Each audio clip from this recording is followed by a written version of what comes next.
to welcome you to our third webinar, the opportunity to encounter a large number of Polish Jews through the very fine work of a book written by Barry Cohen, who is with us today, and I'll introduce him more formally in a moment. The book was framed and the topic will be framed today for us by Professor Antony Polonsky, who is a renowned historian of Polish Jewish history. And I will, of course, introduce him more formally. And furthermore, the vibrancy and the sense of life of Polish Jewry was further framed for us by the photography of Witold Krassowski. And I'm holding here just the cover of 4 of the incredible pictures that he took. We're going to meet some of the people on this cover. There are 54 interviews. Unfortunately, we won't have the time to meet all of the people here. I want to introduce to you some people who are behind the scenes very briefly, doing the yeoman's work of something I want to call everybody's attention to, is the additional panel you have. In English, it's called interpretation. And you'll see that when you click on it, it gives you a choice of being on the English channel or on the Polish channel.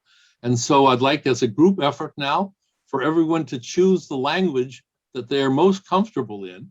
We'll be able to have the translation provided to us through the good offices of the person who is translating into Polish, Marek Jozowski. Normally, he is not only translating for us, but he is the chair of Beit Polska, the umbrella organization of progressive Jews in Poland. Marek has been the chair for several years, and we will be privileged at a certain point to meet not only Marek, but we will meet as well the former chair, Piotr Staszek. Marek's work today allows us to have this conversation in 2 languages. Our aspiration someday is that we may have it in as many as 3 languages, perhaps adding Hebrew as a 3rd language to allow people to participate. So I hope you've found that button and you've chosen the language you're most comfortable with, and we're ready to begin. The program Freighted Legacies is conceived of as an opportunity for us to explore the rich heritage of Polish Jewish history. And that means that most of us, whether we are a Jew or a Catholic living in Poland, or a Jewish person, 80% of the American Jews are of Polish Jewish descent, or just a person who's curious about the wonderful experience of Jews over the last 1,000 years in Poland. This is a central part of not only our identity, our history, and is often the missing link to understanding Jewish life today. As a rabbi, I feel that one of the things that we need is not only whatever the teachings of our tradition are, but also the history of our people.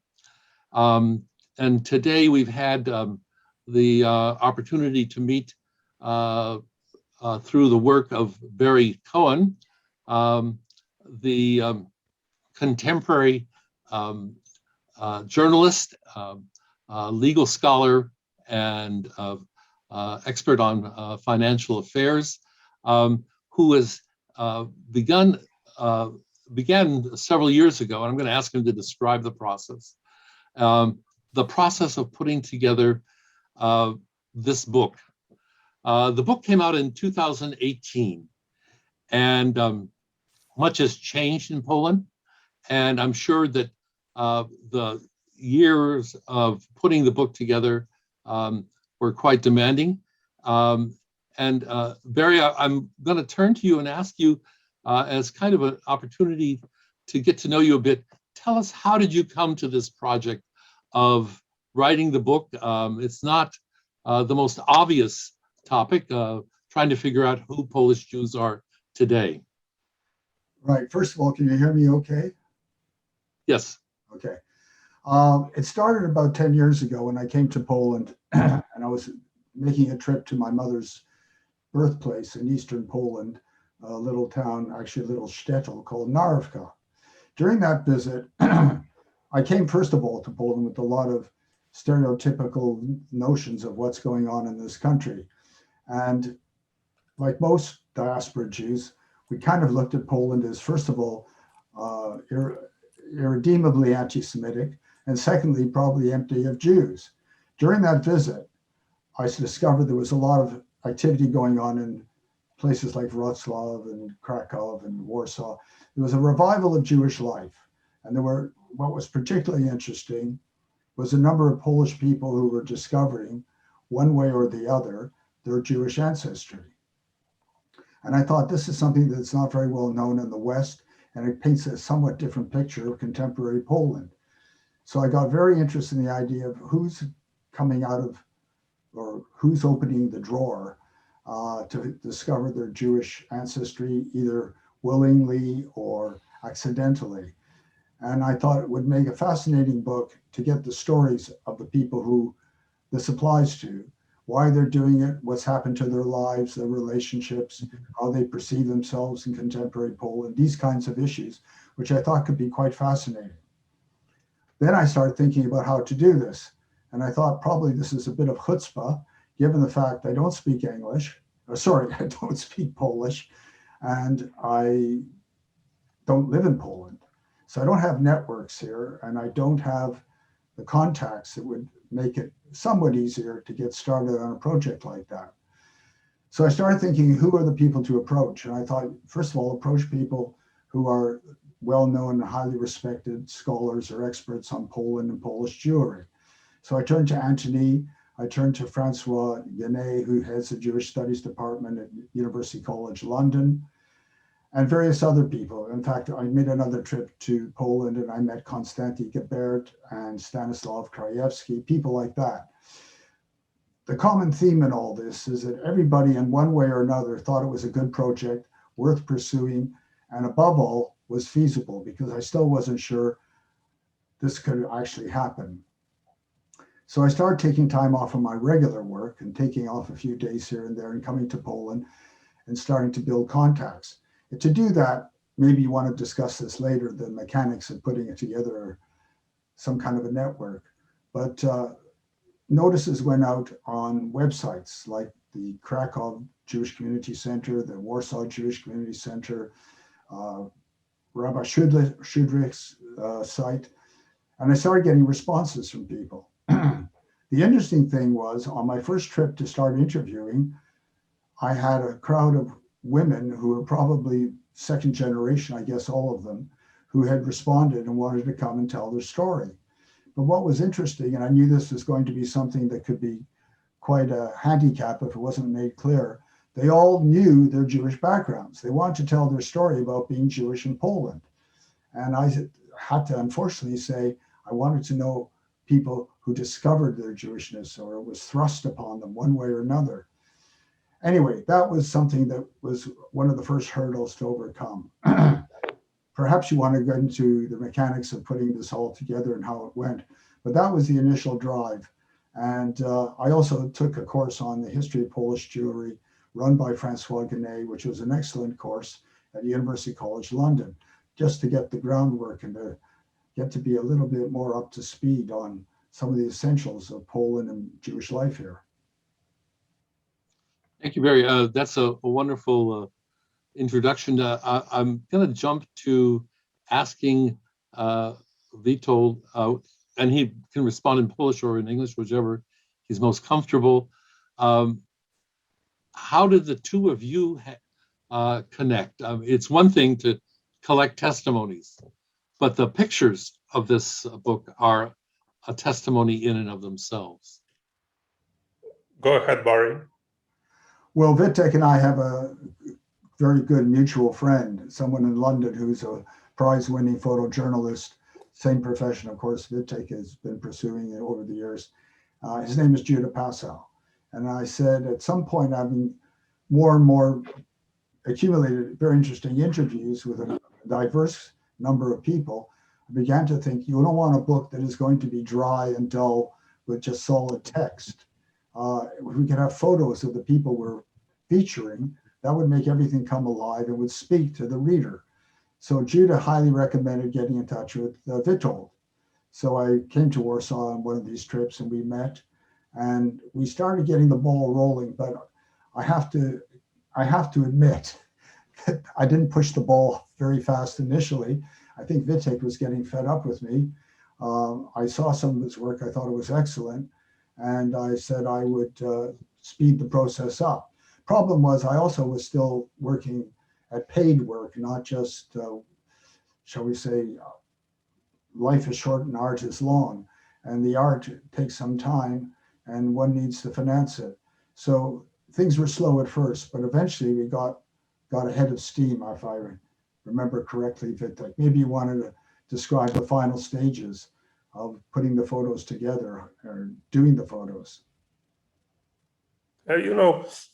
Basically, the role of pictures in this book is to allow the reader to relate to the real living picture. It's not the words, it's not the name. They need to imagine how this person is.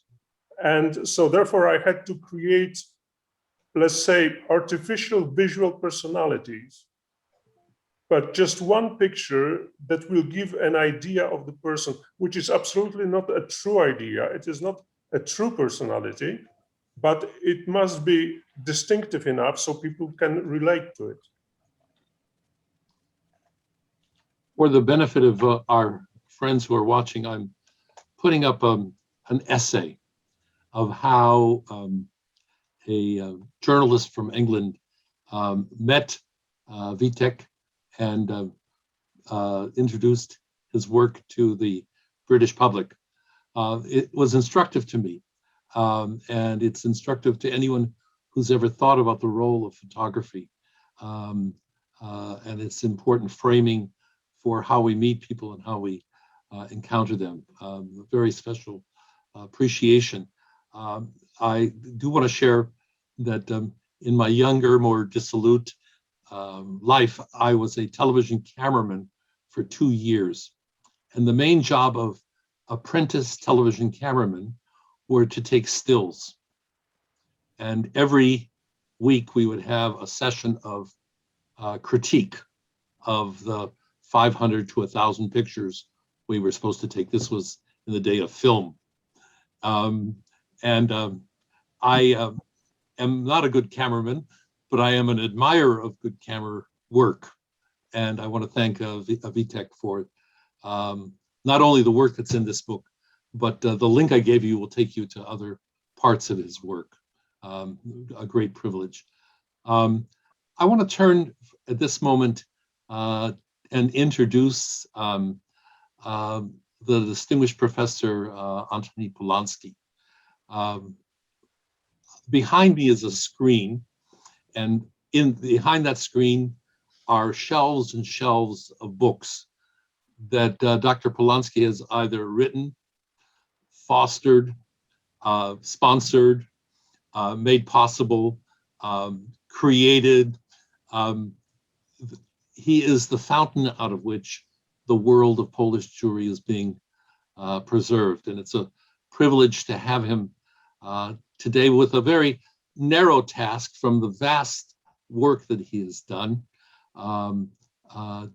The task today to help us understand who are Polish Jews today, to understand a little bit about how they come to us in what we think of as the post-World War II world, and the various important milestones of talking about their history. This is, of course, probably a course, but I've asked Dr. Polanski, who is one of the many activities that he has done, is that he has been the chief historian of the POLIN Museum and continues as a very important active role in that phenomenal achievement. I will not say, Dr. Polonsky, that I've read everything you've written, but I will tell you that when I walk into this room and I remove the screen, I feel accused by what I haven't accomplished yet. Your work has been a powerful goad to many of us who are curious about our past, but also what I hope is our future, the story of Jews who are living in Poland now and who are connected to the Polish Jewish reality now. Dr. Polonsky, could I ask you to join our conversation with the simple question, where are Polish Jews today in your experience, and how did they get there? That's an easier question to ask than to answer, I'm sure. Well, thank you very much, Rabbi Bialak. I'm very grateful to you for inviting me to participate in this discussion. I'm a great admirer of Barry Cohen and Witold Krassowski's book, and we've been engaged on a number of occasions in discussions on it.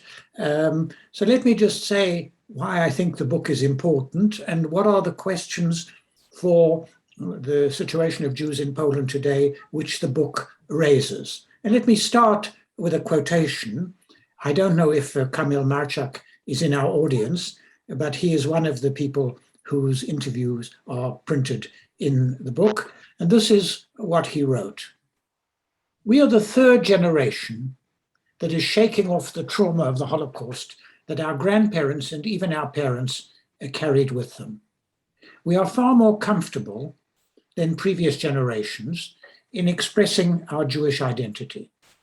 At the same time, I don't believe that in the Orthodox or conservative approach, which insists you must find a Jewish partner to maintain a Jewish life in Poland. We have a young community of people who have some kind of Jewish identity, as well as a lot of energy to develop something positive. We expect our community to grow. Well, this moving and important book is an account, through the words of those involved in it, of the revival of Jewish life in Poland since the negotiated end of communism in 1989. And as Kamil Marczak's quotation suggests, it describes three generations.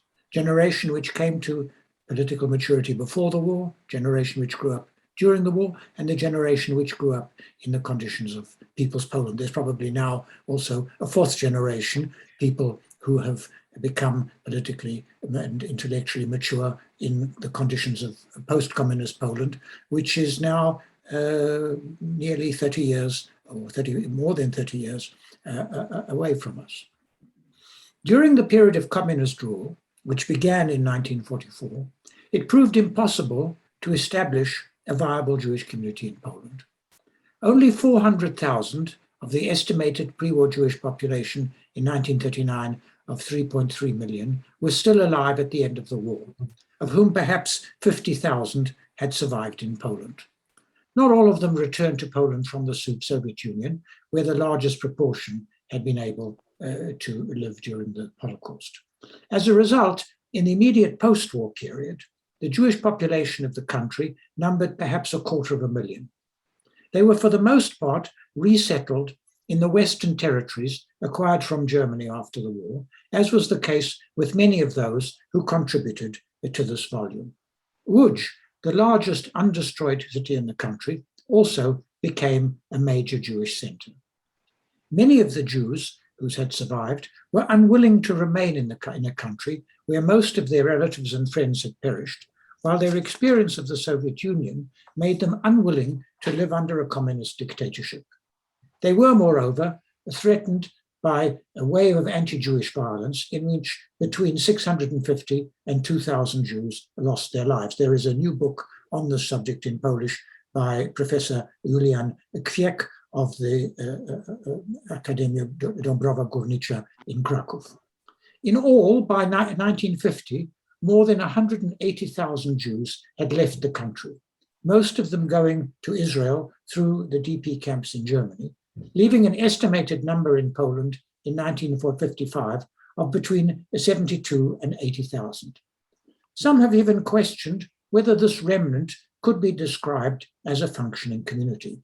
Certainly, only a small proportion declared themselves Jewish in their personal documents or belonged to one of the two Jewish communal organizations, the religious organization and the Towarzystwo Kulturalno-Społeczne Żydów, the social and cultural organization of Jews. In effect, what made them Jewish was that they were so regarded by the surrounding society and by the authorities. The years 1956 and 50 to 58 saw a further emigration of Jews from Poland, which continued until the early 1960s. This was caused, at least in part, by a sense of insecurity arising out of the open expression of anti-Jewish sentiments which accompanied the crisis that brought Gomulka to power and led to his introduction of what he described as a communism with a Polish face. In addition, migration had been halted in 1951, and many of those who had wanted to leave then now took the opportunity to do so. So too did many of the 18,000 Jews who were able to return to Poland, along with another 250,000 Poles, under the new repatriation agreement with the Soviet Union signed in November 1956. By the early 1960s, the Jewish population had stabilized at somewhere between 22,000 and 35,000, most of whom had no affiliation with the organized Jewish institutions. One can follow this history very clearly through the interviews which were conducted by Barry Cohen. A further exodus took place as a consequence of the anti-Zionist campaign, in quotation marks, in which some 9,000 Jews lost their lives, and 9,000 people lost their lives, the great majority of them Jews. At this time, more than 15,000 Jews and non-Jewish family members, many of these were cases of people who were intermarried, like the Bruce family, for instance, left Poland for Israel, Western Europe, and North America. Those who left were given a travel document stating that the bearer was not a Polish citizen and were required to declare that their destination was Israel, where only approximately a quarter of them are settled. Many of those who contributed to this volume allude to this stressful and troubling period. Since 1989, as the book shows, there's been a slow and incomplete revival of Jewish life in Poland. People of Jewish origin, some of them mentioned by Barry in his introduction, like Staszek Krajewski, Konstanty Gebert, and Adam Michnik, who came from the Polonized Warsaw Jewish milieu, not only played a large role in the political unrest that ultimately gave rise to solidarity in the summer of 1980 and paved the way for the end of communism, but also subsequently played an important role, leave out Adam Michnik in this context, in the revival of Jewish life. With the end of communism in 1989 and the decline in hostility to Jews, at least temporary, more people have been willing to acknowledge their Jewish identity, while significant numbers of hidden children who had been hidden during or handed over to Christian families during the Holocaust were told of their Jewish roots by their Christian foster parents. Jakub Wexler-Waszkieniel, Romuald Jakub Wexler-Waszkieniel, he had two names, who was interviewed in the book and later became a Catholic priest, is one example of them. Although the community is small, it has shown remarkable dynamism since 1989, particularly as a result of a new generation of leaders, and Marek Jezowski is one of them, and I'm glad that he's participating. The years since 1989 have also seen a slow posthumous integration of Jews into Polish history and attempts to come to terms with the painful legacy of the past. A major factor in this has been the opening of the POLIN Museum of the History of Polish Jews in October 2014, where, I'm the chief historian of the Global Education Outreach Program, a program which seeks to link the museum with the outside world. The museum is located on a highly significant symbolic place, the square which is the site of the imposing monument of Nathan Rappaport to the Jewish people, its martyrs and fighters, and also of monuments to Jan Karski, Irena Sendler, and Willy Brandt. In fact, there's a passageway named after Irena Sendler, who was responsible for rescuing a large number of Jewish children from the Warsaw Ghetto. It's a stone's throw away from 18 Miller Street, the site of the bunker, where at the end of the Warsaw Ghetto uprising, its leaders, including Mordechai Anielewicz, took their own lives rather than be taken prisoner by the Germans. Until recently, the process of looking at the Polish-Jewish past, what I've described as the posthumous integration of Jews into Polish life, did seem to be entering a new stage, one in which the apologies and apologetics, which marked the years immediately after the end of communism, as when the Polish president at the site of the murder of Jews in Jedwabne apologized on his behalf and on behalf of those who felt like him, would be seem to be increasingly replaced by a careful and detailed research and reliable first-hand testimony. The publication in 2000 of Jan Gross's Neighbors, Sąsiedzi, Historia Zagładu Żydowskiego Miasteczka, was subsequently translated into English as Neighbors, led to a wide-ranging discussion of the anti-Jewish violence which followed the Nazi invasion of the Soviet Union in June 1941, which was incited by the Germans, but in which the local population also participated. This occurred in all the areas annexed by the Soviet Union in 1939 and 1940, Eastern Poland, Western Belarus and Ukraine, the Baltic states and Bessarabia. And the debate it provoked in Poland has been the most serious, protracted and profound on the issue of Polish-Jewish relations since the end of the war. Still disputed are the involvement of people of Jewish origin in the Soviet administration established in these areas, how actively the Germans participated in the killing, and the extent of Polish involvement. This is a debate in which not only Poles, but also other national groups in the area, and also scholars often of Jewish origin in the West have participated. Local Polish Jews also did so. And it calls for a comparative analysis. It also raised more general questions about the Holocaust on the Polish lands. And as is often the case in such controversies, the original exchanges have been very bitter and have often been politicized. Gross's work stimulated a new school of Holocaust historians in Poland at the Centrum Badań nad Zagładą Żydów, the Center for the Study of the Jewish Holocaust in Warsaw, who've concentrated on the final stage of the Holocaust in Poland that took place after the liquidation of the ghettos in the large towns. In the smaller towns in Poland, the ghettos were more porous and many Jews were able to escape.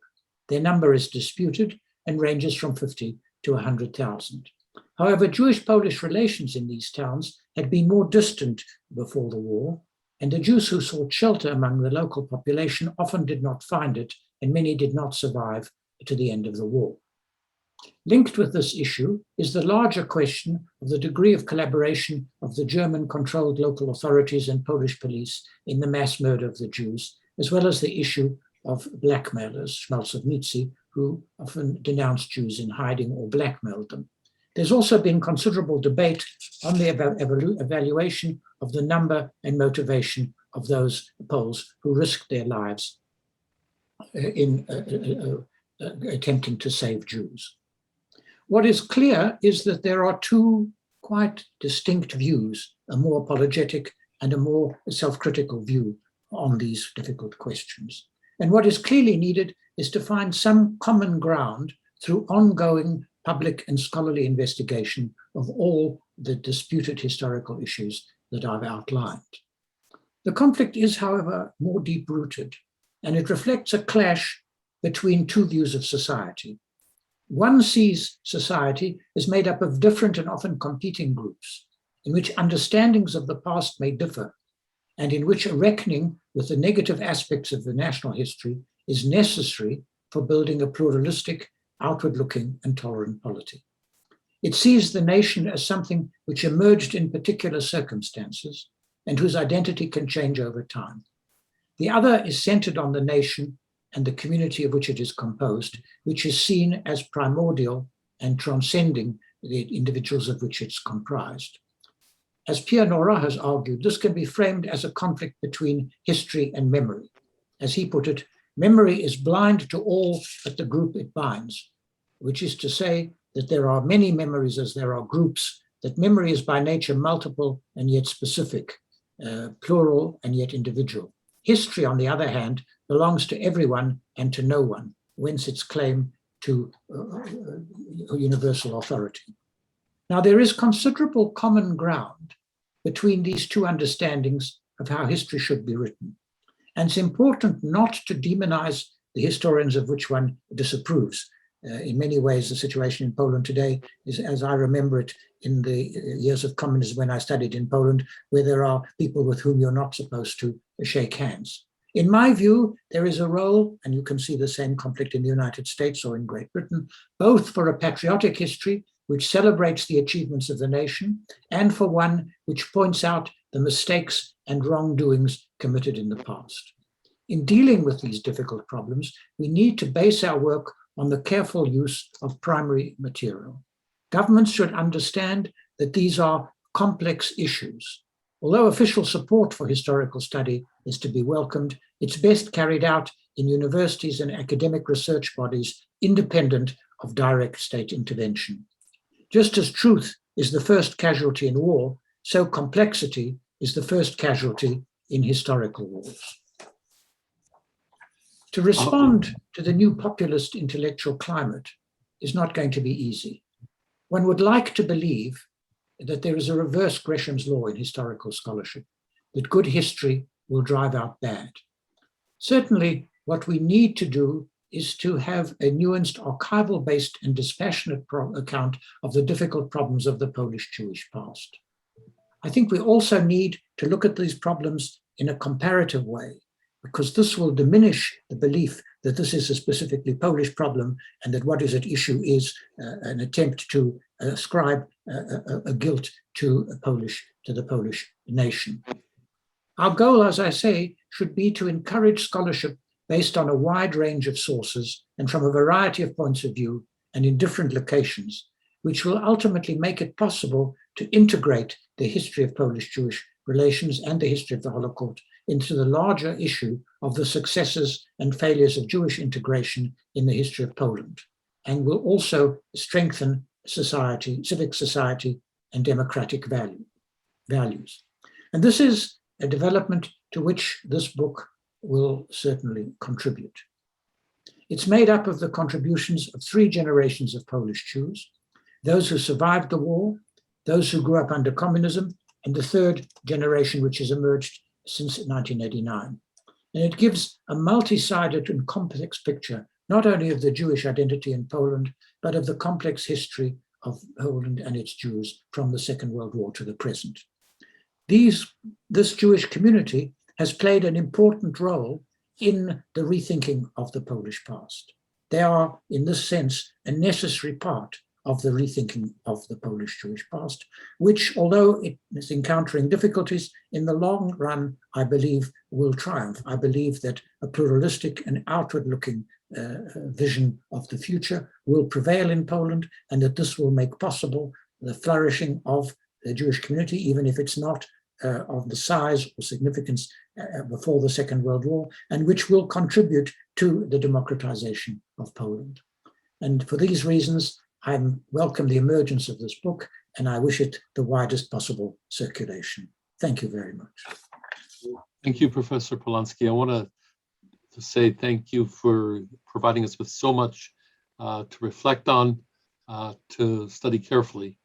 I want to turn to Barry at this moment because we're going to now try to bring 2 things to the fore. One, we're going to turn to some of the people that Barry originally interviewed, and invite them to share something about their own experiences since the interview. I was very pleased that each one of the people that we encountered had a copy of the book. I hope they reviewed what they said earlier. And I'm going to invite Barry and I together to talk with them. I'm going to turn first to Jan Kirschenbaum, then Jakov Vasilevich, and then I hope we will soon have Piotr Stashik online. These are some of the people that appeared in the book. And what I'd like to do is, if it's possible, I see also we have Gosha Weiss will want to include them not only in talking a little bit about what's happened to them and their life since the book's publication, but also I'd like to hear, like to ask if we can put their picture on so that we can benefit from Vitek's photography. So I'm actually going to start with inviting Gosha to say something first. Gosha, welcome. And I'm most interested because you live now in Los Angeles, but are very much connected to life in Poland. Tell us what you're doing and what has changed for you. Hi, everybody. My name is Gosha Shmiska Weiss. It's good to be here. Really appreciate the invitation, and special thanks to Professor Polonsky for this really wonderful expose on the very complex situation. I would love to have it in writing. It was so wonderful and so deep. Yes, I've been living in Los Angeles for the past 13 years. I have received a master's degree in Jewish nonprofit management from Hebrew Union College in Los Angeles a number of years ago, back in 2006. I worked for the Jewish community with that degree for some time, but then my personal life has brought me back to Los Angeles, where I've been for the past 13 years and have a family and 2 children. For a number of years, more than 10 years, I worked for American Jewish Committee, and I was most recently the Senior Associate for Polish Jewish Relations. So stayed very close to these very complex history of Polish-Jewish relations and dialogue. And I helped manage a program that American Jewish Committee led with Forum for Dialogue, a wonderful Warsaw-based foundation devoted to Polish-Jewish dialogue. And I was honored to bring groups of American Jews to Poland to help them understand this this complexity, and also hosted leaders from the forum in Poland in the US, I'm sorry, to help them understand American Jewish community and how those complexities are understood in the United States. Most recently, I've been working more in a consulting role for institutions that might be interested in Polish-Jewish relations. I'm also now more involved in the Holocaust education side of things. Most recently, I've been working with Auschwitz-Birkenau Memorial Foundation on a new educational initiative. And so still very much involved in the Jewish community here in Los Angeles, and still very much staying close to Poland. Thank you.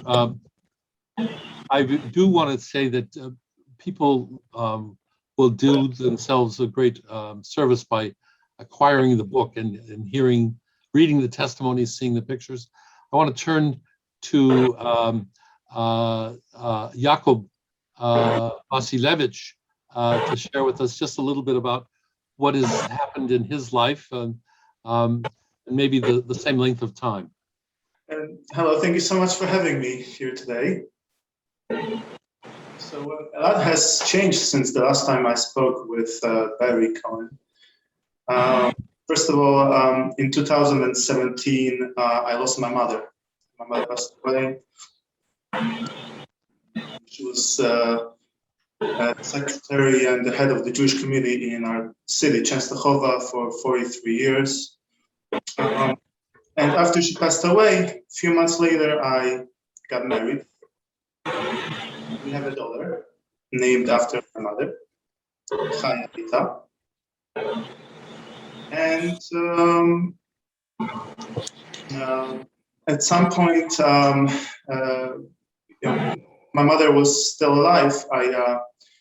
I would go back to Poland to visit her, and I always made sure that we go to the summer Jewish camp in Poland, Camp Lauder, camp which I was part of since I was 4 years old. And at some point, I became the staff member there in order to give back. I would sing Jewish songs to the camp, play guitar, translate lectures from English to Polish, Polish to English. I would give Torah lectures because I wanted to give back what I got here in America. And I was thinking of maybe one day perhaps to go back to Poland to help rebuild the Jewish life in Poland. But after my mother passed away and I began my own family, that plan changed. But it did not stop me from still trying to give back. And I always have my ears and eyes open, and I look for opportunities to give back. Try to use social media to educate people that reach out to me privately. I'm always happy to help the Polish Jews that are living in Poland. They discover that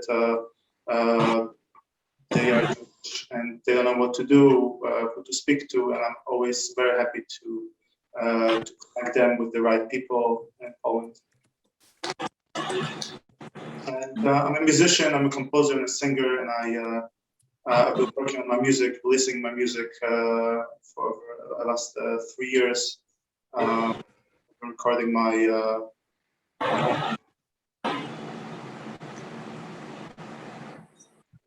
Thank you, Yaakov. I want to turn now to, so Yaakov is on the East Coast, and we're now going to turn to Jan, who's in Israel, Jan Kirschenbaum.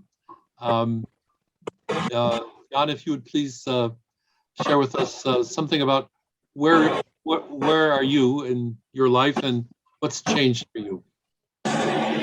Well, first of all, my location changed. I'm no longer in Poland. I moved back to Israel because I've lived here for a while before, and 2 years ago, finally I moved back to Israel, Tel Aviv, and I've been here ever since.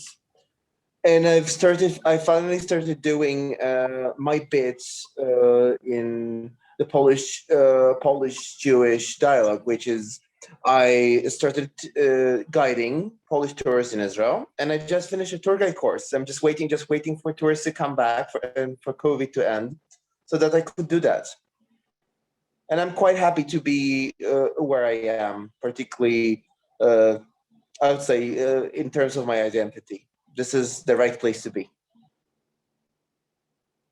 Thank you, Jan.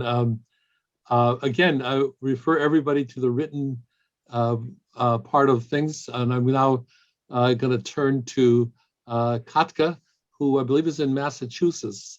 Katka, if you could unmic, and could we see you? Hi. Katka has also written a book about her discovery of her Jewish identity. She's going to give us the title. So actually, the book that I wrote isn't really about my discovery of Jewish identity. It's there are only a couple of pages about me in that book. It's called Return of the Jew, and Professor Polanski, Antony, it's lovely to see you, was the series editor of my book. Actually, the book came out in 2013, so it's been a while. during which time I've been working on, well, aside from doing a gazillion other things, I've been working on my second book, which is called The Meshuggah Effect, which I believe if people read the interview that Barry made with me, the Meshuggah Effect might become clearer. Meshuggah is a name that my great grandmother used to call me by, in her sort of term of endearment kind of way. And since writing my first book, I've discovered that there are many more people like myself who had a hunch that preceded their discovery of Jewish roots. In other words, they sort of knew they were Jewish before they actually knew they were Jewish. And so I decided to focus on those stories. And these are the stories that I've been collecting for the past few years. And I'm now weaving into the sort of unabridged version of my personal story of discovering Jewish roots in Poland. Thank you, Katka. Thank you. I want to just point out that so far, all the people that we contacted people mostly from the second and third generation. Everybody so far has been a third generation person. I do want for just a second to pause and introduce a very key person in our work of Beit Polska and the work of Friends of Jewish Renewal in Poland, and that is Dominika Zakaszewska, who I hope will for a second unmic and let us see her. Dominika is in many ways the person that makes all of this work come together, and she'll be fielding questions towards the end of our conversation. And I have one more person that I want to introduce. I'm looking for one other person to join us. But before I introduce the last person that we have, and I invite you to put your questions in chat, I'd appreciate it if you're not speaking, that you mute your presence so that we don't have extraneous noise. I want to turn to Dominika just for her to introduce herself. In many ways, she is a member of the third generation, but is living in Poland and working at university there, and is in a master's program, the same master's program that Gosha took many years ago, and just completed her first half of the master's program. Would appreciate if she'd tell us a little about herself. Thank you, Rabbi. It's my pleasure to see everybody, and I'm really glad that so many people join us today, and to see so many faces of people who I know, and so many new people as well. So I'm for the last few years the program coordinator for Beit Polska. And also this year I joined the Master of Jewish Nonprofit Management program at the Hebrew Union College. So it's really interesting time to learn more and to develop. And before that, also, as Rabbi Chaim said, my professional career was mostly connected with the university. I graduated in education and psychology, and then continued forward to completing my PhD in social sciences, and simultaneously working also as a lecturer of intercultural psychology. So this is a little bit about myself, and we are really looking forward to the questions from our audience. Thank you. I just would add that at some point we were going to have a program on the work that Dominika has done, and we invite others to be thinking about this. Dominika's research has focused around the issue of Israeli and Polish student groups that have met, and the kinds of conversations they've had, which are an essential aspect of the kind of possibility that Dr. Polanski was talking about and has been opened up by this book. I want to turn to Emil, who's joining us from London. We have a preponderance of Londonites today. So Emil, welcome. Vitam. Tell us a little bit about what you're doing and what's happened to you since your contribution to the book. I'm sure you had a chance to scan and talk about your experiences. What's happened that's new? Welcome everyone. Excuse me for being a bit late for the meeting today, but I'm happy to see all your faces, friends and new colleagues also. There's a lot that was happening in my life since the book. Starting from the beginning, I've been involved back then in the student union, also in Beit Warszawa, also in the other Jewish community organizations and programs. Later on, I've been an assistant of the Chief Rabbi of Poland, Rabbi Shudrich, and for several years. And the last 5 years, I was the assistant of the Deputy Ambassador of Israel back in Warsaw, Poland. But since December 2020, I decided to make a rapid change in my life and moved to London from Poland, and recently began my a new position, an Aliyah encouragement coordinator for the Jewish Agency here in the UK office. So I'm working with the Jewish community here now in the UK, encouraging or making the Aliyah process for people that are interested as smooth as possible here now. And yes, this is a little bit of an update on my behalf. Thank you, Emil. I'm going to turn now to Dominika to see if we've received any questions. I see that at least some people have written in to send greetings. I guess one of the things that struck me as a question is the fact that of the third generation that's represented here, people are tied to Poland but not living in Poland. Wonder if anybody would like to reflect on that. Barry, maybe this is an opportunity for you to come back into the conversation. Gonna have to unmute. Good. Okay. No, it's fascinating to hear what people have been doing since we had the interviews. For example, Jacob was already very much going down the ultra-Orthodox path when I met him and spending a lot of time in the United States. And I remember you said to me, Jacob, that if you could live this kind of life in Poland, you would never have left. Do you think it's still possible to live an Orthodox life in Poland? And if it is, would you ever come back?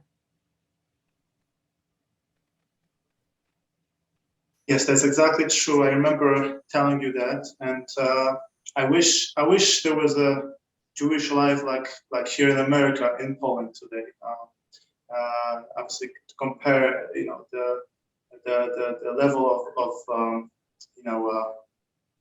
the Jewish life, the ability to live, have a Jewish life that I have here in America, it's not the same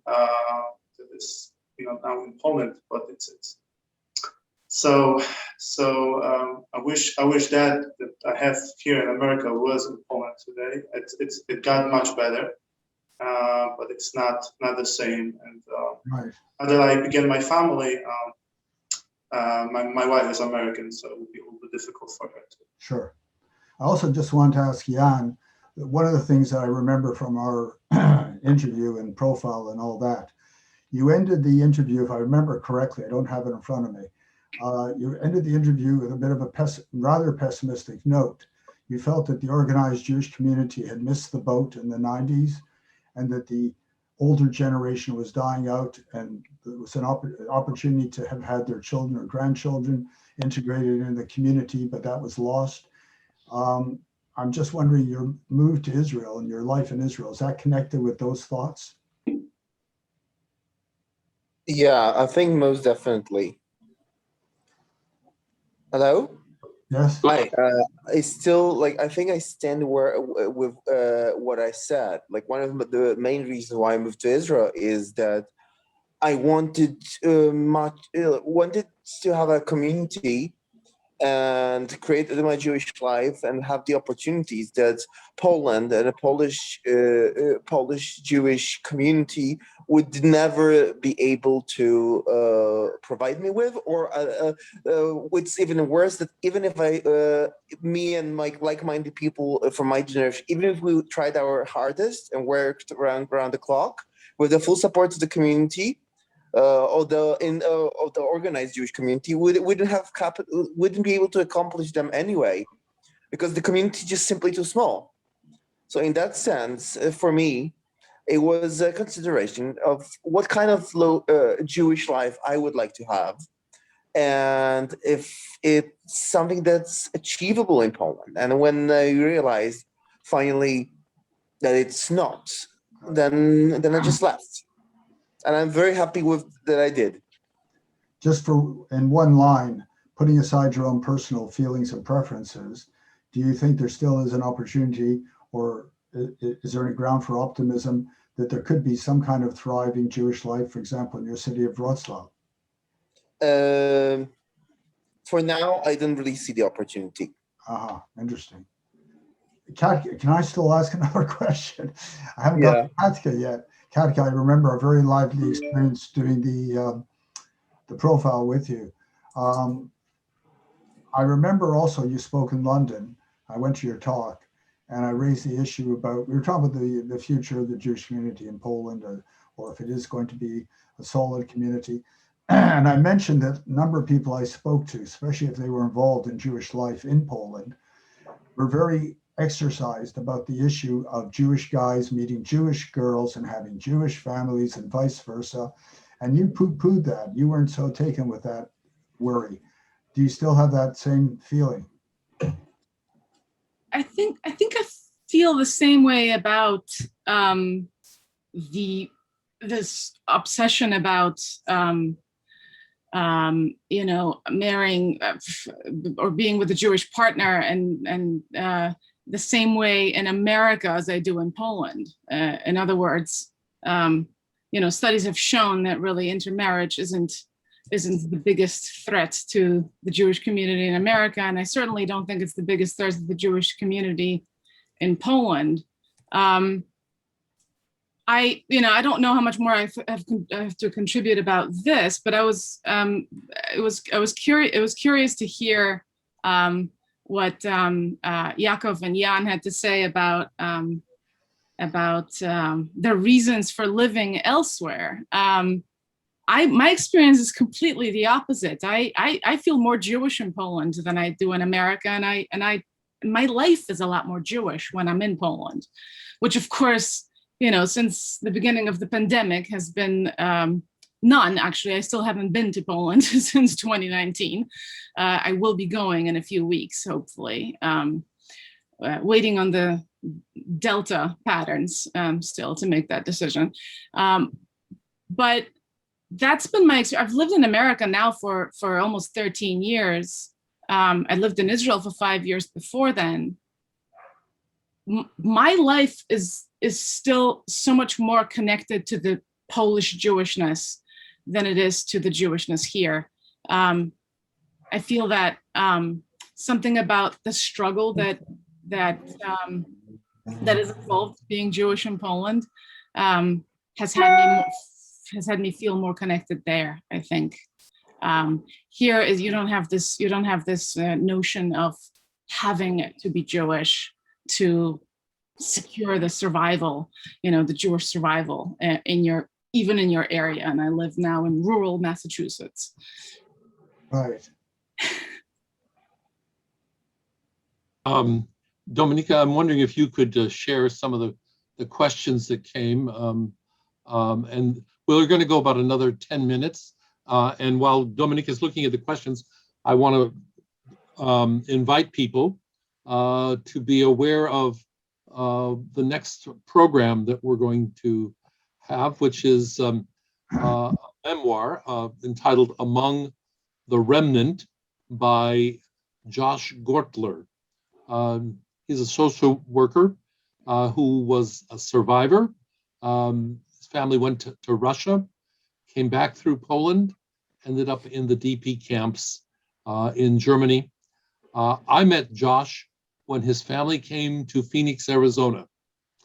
And the story of his work as one of the premier social workers helping to develop senior programs comes directly out of his experience. And I invite you to register for this because it's a profoundly important story about one survivor. Admittedly, he was a child. This is him at 3 years old. And we hope you'll join us. Dominika, I'm turning to you to ask some of the questions. Mm-hmm. Sure, there are some questions in the chat. Some of them were already answered. But I see a question to Barry. Maybe let's start from this one. And the question is, in retrospect, what might you have done differently in researching or writing your book? And what are your thoughts about a sequel? Finally, what are your thoughts about a similar approach to the history of other Jewish communities elsewhere? Right. So the first question was, just repeat. Can you hear me? Yes, yes. So the question was whether you would do something differently in your research or writing a book. I see. You Right. would write it right now after all that experience. Right. Yeah, I doubt if I could have done it much differently. Not that it was a perfect project, but I think I utilized any opportunities that came my way.